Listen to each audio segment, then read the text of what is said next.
Genesis chapter 40. The Cupbearer and the Baker. Sometime later, the cupbearer and the baker of the king of Egypt offended their master, the king of Egypt. Pharaoh was angry with his two officials, the chief cupbearer and the chief baker, and put them in custody in the house of the captain of the guard, in the same prison where Joseph was confined. The captain of the guard assigned him to Joseph, and he attended them. After they had been in custody for some time, each of the two men, the cupbearer and the baker of the king of Egypt, who were being held in prison, had a dream the same night, and each dream had a meaning of its own. When Joseph came to them the next morning, he saw that they were dejected. So he asked Pharaoh's officials who were in custody with him in his master's house, "Why do you look so sad today?" "We both had dreams," they answered, "but there is no one to interpret them." Then Joseph said to them, "Do not interpretations belong to God? Tell me your dreams." So the chief cupbearer told Joseph his dream. He said to him, "In my dream I saw a vine in front of me, and on the vine were 3 branches. As soon as it budded, it blossomed, and its clusters ripened into grapes.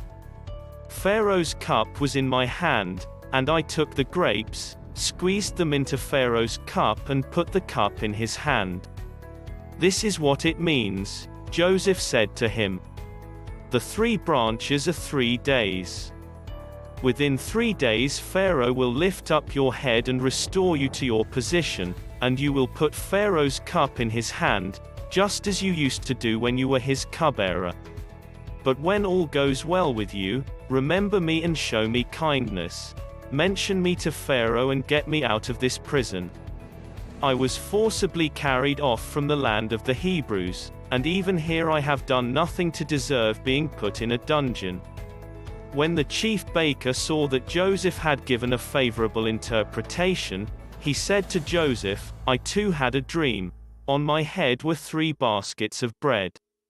In the top basket were all kinds of baked goods for Pharaoh, but the birds were eating them out of the basket on my head."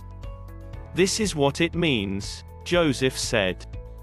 "The 3 baskets are 3 days. Within 3 days Pharaoh will lift off your head and impale your body on a pole. And the birds will eat away your flesh." Now the 3rd day was Pharaoh's birthday, and he gave a feast for all his officials. He lifted up the heads of the chief cupbearer and the chief baker in the presence of his officials. He restored the chief cupbearer to his position, so that he once again put the cup into Pharaoh's hand, but he impaled the chief baker, just as Joseph had said to them in his interpretation. The chief cupbearer, however, did not remember Joseph, he forgot him.